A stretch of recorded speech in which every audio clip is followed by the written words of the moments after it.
नगरपरिषद निवडणुकीच्या मतमोजणीसाठी प्रशासन सज्ज. मतदान व मतमोजणीची तयारी पूर्ण. राज्य निवडणूक आयुक्तांनी घेतला पूर्वतयारीचा आढावा.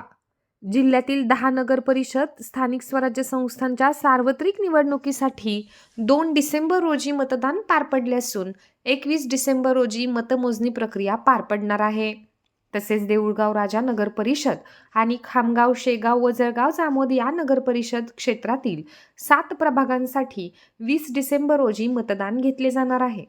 या पार्श्वभूमीवर मतदान व मोजणीसाठी जिल्ह्यातील निवडणूक प्रशासनाची तयारी पूर्ण झाली असून प्रशासन सज्ज असल्याची माहिती जिल्हाधिकारी तथा जिल्हा निवडणूक अधिकारी डॉक्टर किरण पाटील यांनी दिली.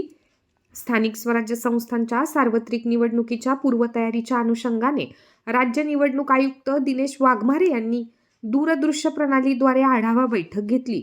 यावेळी जिल्हाधिकाऱ्यांनी माहिती दिली.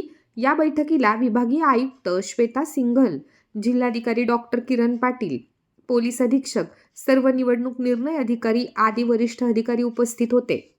या बैठकीत जिल्हाधिकारी डॉक्टर किरण पाटील यांनी नगरपरिषद निवडणूक विषयक तयारीची माहिती दिली. यात जिल्ह्यातील एकूण 10 केंद्रांवर मतमोजणी होणार आहे. मतमोजणीसाठी 2335 पोलीस अधिकारी व कर्मचारी आणि 5 RCP व 12 SRPFच्या तुकड्यांचा बंदोबस्त पोलीस प्रशासनाकडून करण्यात आला असल्याची माहितीही जिल्हाधिकारी डॉक्टर किरण पाटील आणि पोलीस अधीक्षक निलेश तांबे यांनी दिली.